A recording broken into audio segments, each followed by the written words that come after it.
100% do I agree that, having a language gives you that extra opportunity and gives you more money. The average is about 15% more. So the people who spoke the local dialect could claim up to 15% more. There was just far fewer of them as well.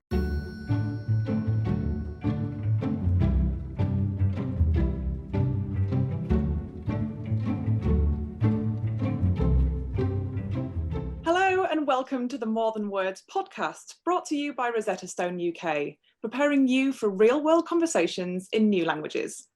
I'm Alex Southwaite, and in this podcast series, we immerse ourselves in culture by hearing different stories that will inspire, fascinate, and educate. And today we're bringing you our final episode of the first series, where we discuss language, careers, and how understanding a different culture can set you apart from the rest.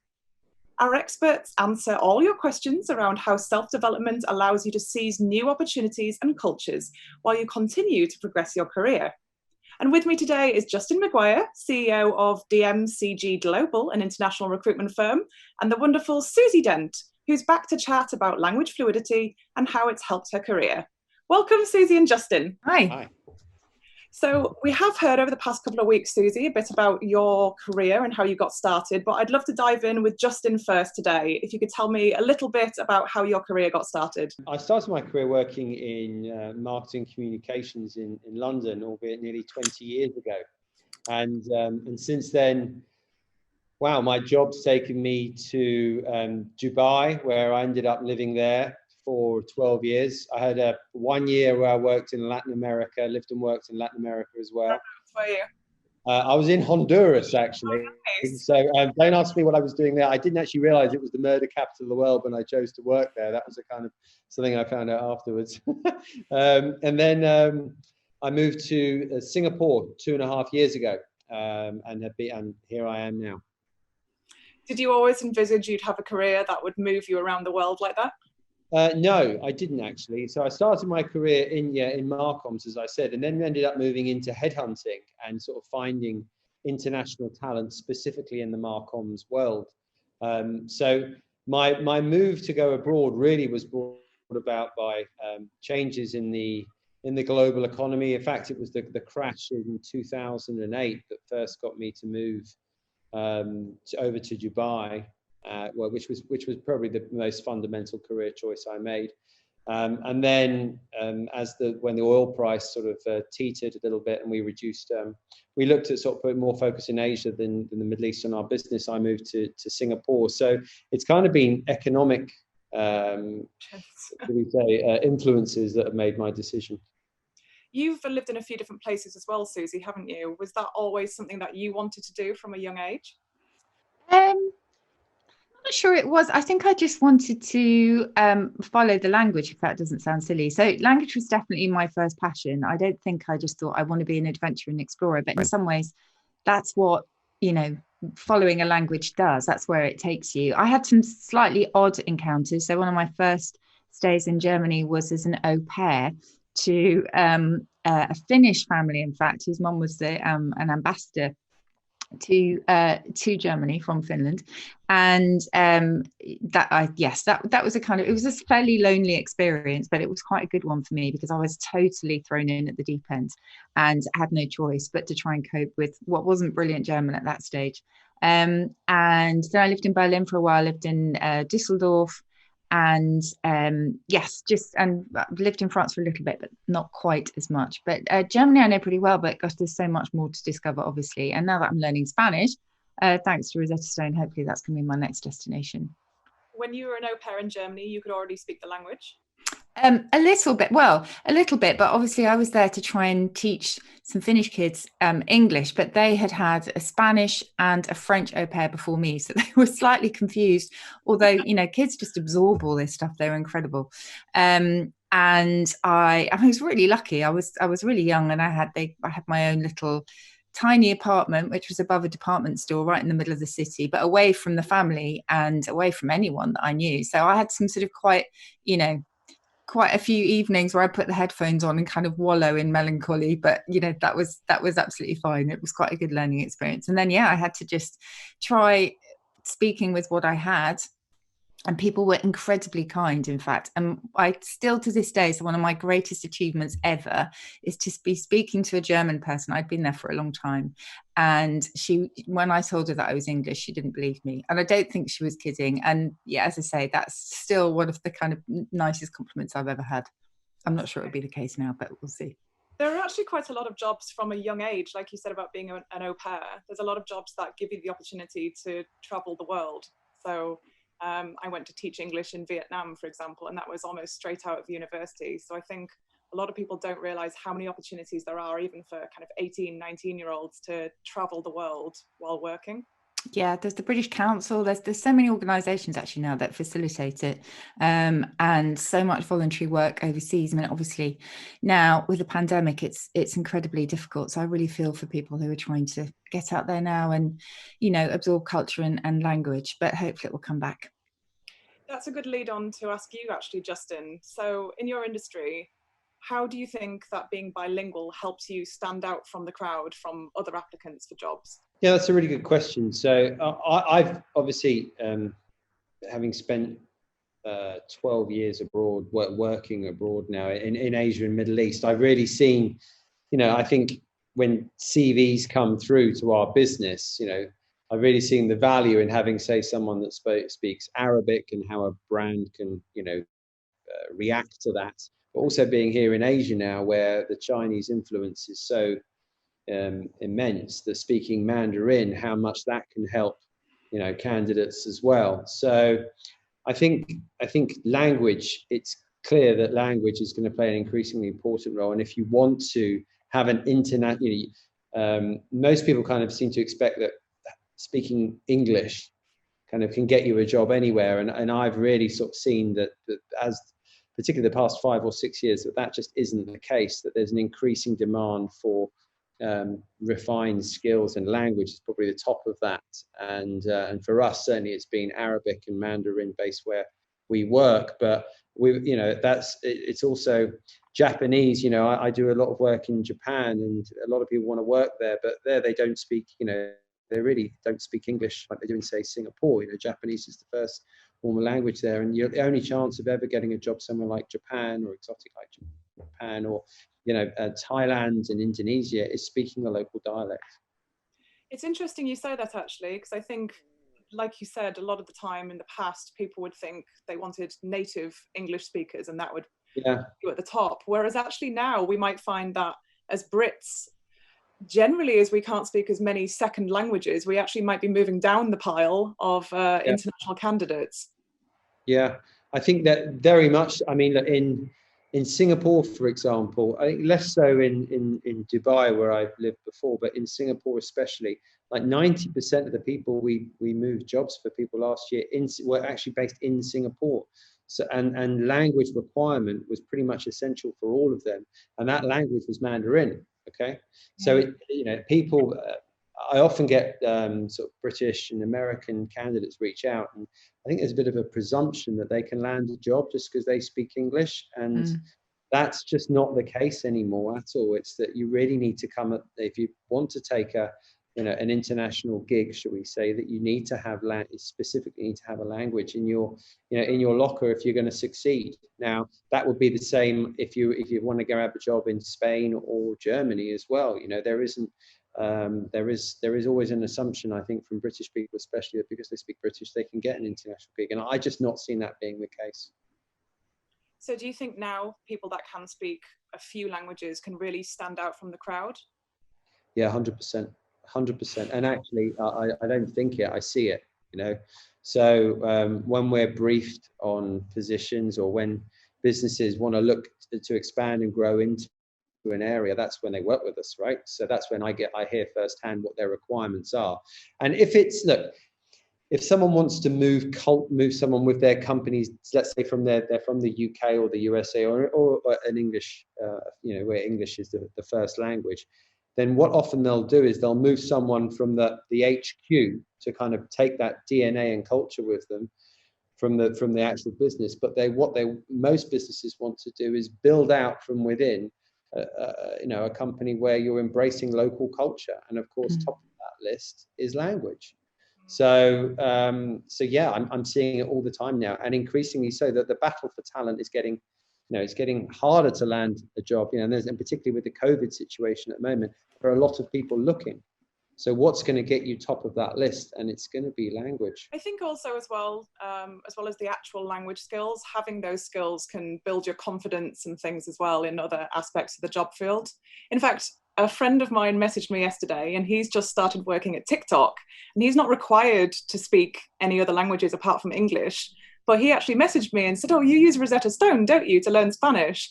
And I said, yes. And he said that as part of the job offer, when they sign up to work for TikTok, they get given the Rosetta Stone software to encourage them to learn a new language. And I think that's just a confidence thing. It's just adding a skill set, because he's not required to speak a different language, but I think his company think it's a benefit for a lot of different reasons. Yeah. I would agree. And I think also, just really from a kind of a business point of view, you're never going to be able to keep up with innovation in a different market if you don't know the language, because in some ways, you have to know your linguistic audience. It's as crucial as knowing your market. And there have been so many howlers, haven't there, over the years, where companies have sort of moved into a different market, come up with some amazing ad slogan without realizing quite how that's going to go down. So I'll give you one example, which has become infamous, which is Zizi's restaurant chain. And Zizi in French means a certain part of the male anatomy. And then there's a sports shoe shop in France called Athlete's Foot. I always remember seeing that, yeah. And they think it's such a good name. And I'm like, oh, I don't want to shop there. I know, and it works both ways as well. So there's just some famous, in English, there was a great example of the difference between American English and British English, and I'm pretty sure this one existed, but it was a long time ago. But it was Electrolux who had just come out with some incredibly powerful vacuum cleaner, and they launched it in Europe with this ad slogan, and they decided, great, we're going to take this to the US, and the ad slogan was "Nothing sucks like an Electrolux." Without knowing that in America, if something sucks, it's actually really bad. So there's so many examples of that you absolutely have to know a local market, and in order to do that, you have to sort of think local to be global in some ways. And the only real gateway to that, I think, is languages. It's so important from a commercial point of view that if you really want to get someone like TikTok, getting all the sort of the various vibes from different places and how well they're going down, because culturally, something can be incredibly offensive, even if it's very conservative in another country. That's a good point, actually. I suppose because TikTok's so international and everyone's watching videos in a lot of different languages, it might help as well if the staff are a little bit more aware of other languages or other cultures. Yeah. So, Justin, I believe that you can speak Spanish. Is that correct? Well, there's a bit of a story here. So before I started the working world, I guess I was born in Los Angeles and left there after sort of 6 months. And then my dad's job took us to Spain. So I grew up in the south of Spain. Nice. So that was great. And like you were saying earlier, Susie, you sort of, as a kid, you pick up everything as a sponge, and I didn't actually take any lessons whatsoever. But I found myself at home sort of being the translator for the family. And it was, I think I was just immersed in the culture. So all my friends were Spanish and everything I did was in Spanish, and I thought and I dreamt in Spanish. Not so much anymore, unfortunately. That's the real key, isn't it? Dreaming in the language. It was life. And it came back when I then went to Honduras, went to Latin America. It sort of all came pouring back, and I picked it up really quickly again there.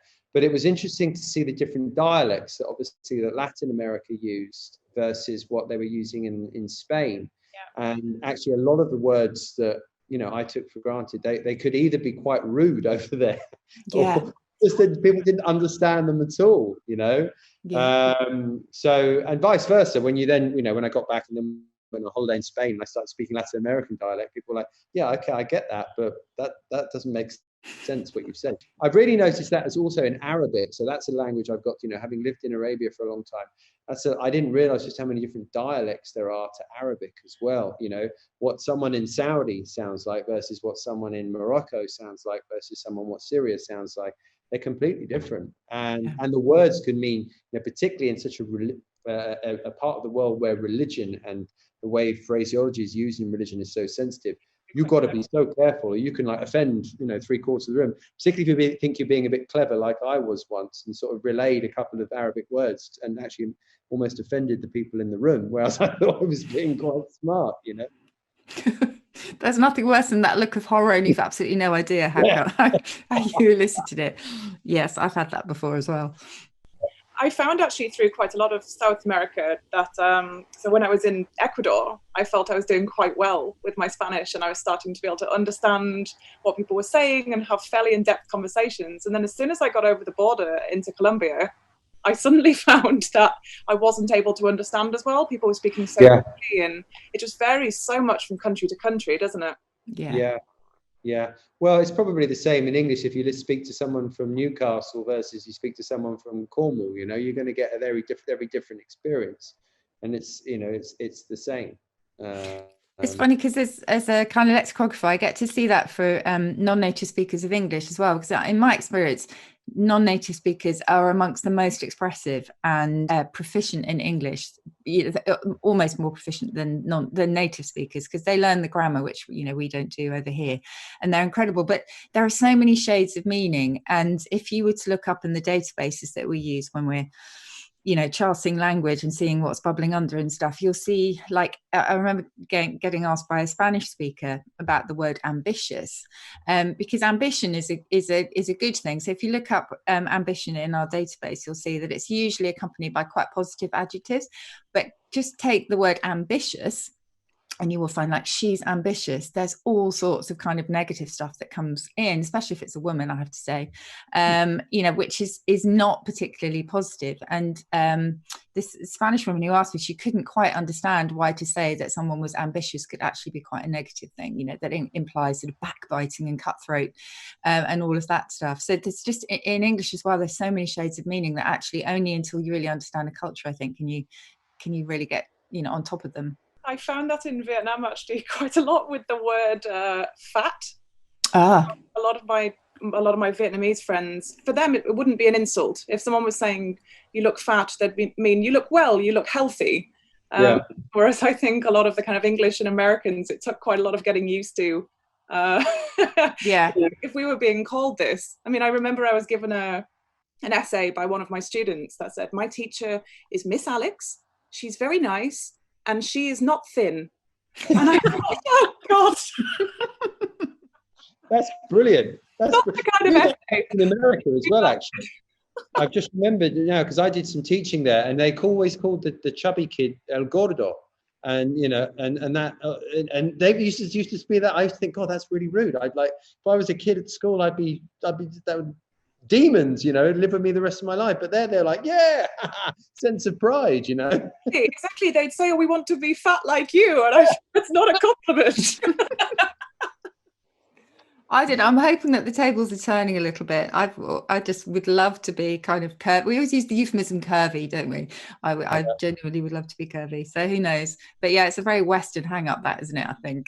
So you must be surrounded by a lot of different languages in Singapore, Justin. Yeah, I mean, out here in Singapore, you are obviously people speaking Mandarin. You've got people, I mean, I think in one of my clients that I work with, they were telling me there's 33 different nationalities they've got in their office. Now, that's incredible. And obviously Singapore, it's, quite heavy Mandarin, but there's also Malay, and there's also a lot of people who come from Indian or Punjabi heritage as well. So I've been surrounded by them here in Singapore for different languages for the 2.5 years I've been here, and you get quite used to it. And in Dubai, I'd say it was even more, because there in Dubai, it's like 90% of the workforce in the Middle East still is reliant on expats coming in.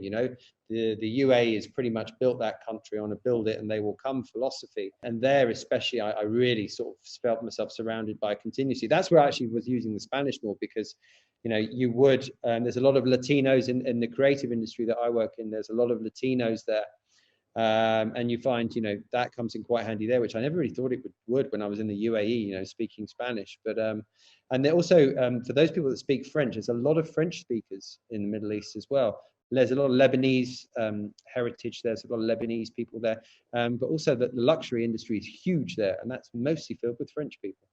So Justin, it sounds like your grasp of languages has actually helped you fit in all over the world and not just in the countries that you'd expect it to help. Yeah, it has, and that's that's why it's just so beneficial to have a language, because you never know when it's going to come in handy, not just on holiday, but so much in a professional perspective. Even if you don't speak it fluent, it can be so handy. I speak to people, even though I've been based abroad, or when I've worked in the UK, I don't just speak to people in my field. I don't just speak to people from England, right, or from the UK.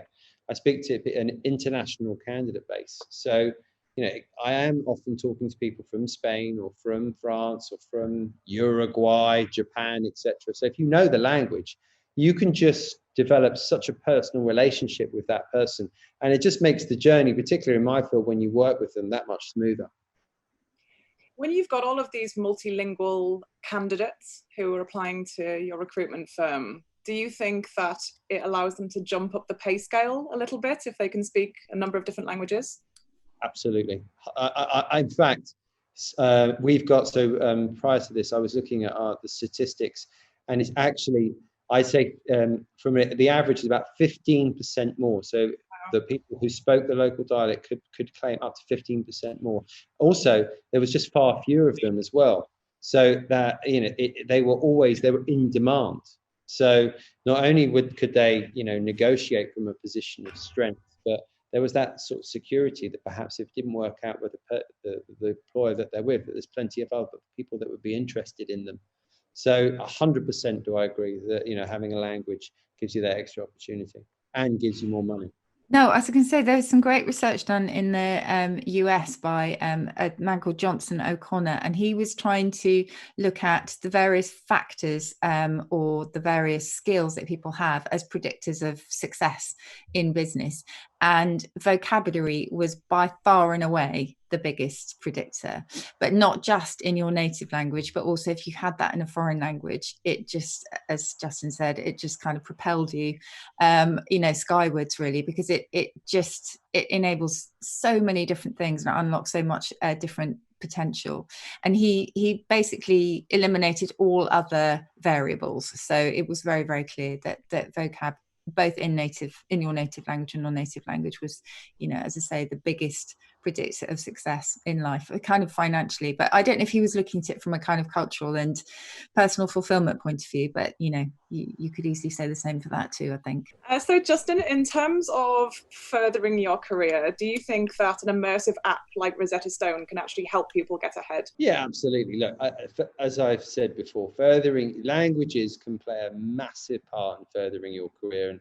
And it's, I've got all the stats, facts to back it up. And I've been living and breathing it for 12 years as well. So, I think that's where I've really seen, there are a lot of great things that say British talent can bring to an employer, but where one thing they've really lacked is language skills. And it's quite often where they get pipped at the post. So something like Rosetta Stone can be a real valuable tool. It's interesting that TikTok, like what you said, have plugged it in as part of their induction program, because I'm actually hearing this more and more. I think the US tech companies have really jumped onto this actually, and that's, I think maybe because of the value, how much they're worth and how much they can put towards induction programs for employees. But I think that's really something a lot of employers, if they particularly international businesses or companies that want to open up a hub, they've got to make sure that their employees, particularly if they're bringing them over, have got an insight into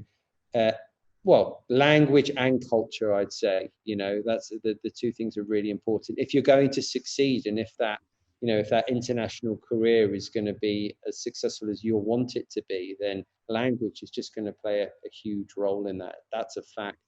So unfortunately, I think that's just about all that we've got time for today. So just a really big thank you to you, Justin, and to you as well, Susie. It really sounds like languages can put us ahead in our field. Without doubt. Thanks, Alex. Thanks a lot. That's been brilliant. In honour of our expert guest, Susie Dent, who's known for her word of the day on Twitter, we are giving you the opportunity to win a year's subscription to the Rosetta Stone app. All you have to do is tweet Susie with your favourite foreign word of the day from a language discussed in this episode, along with the hashtag #MoreThanWords, and Susie will retweet her favourite.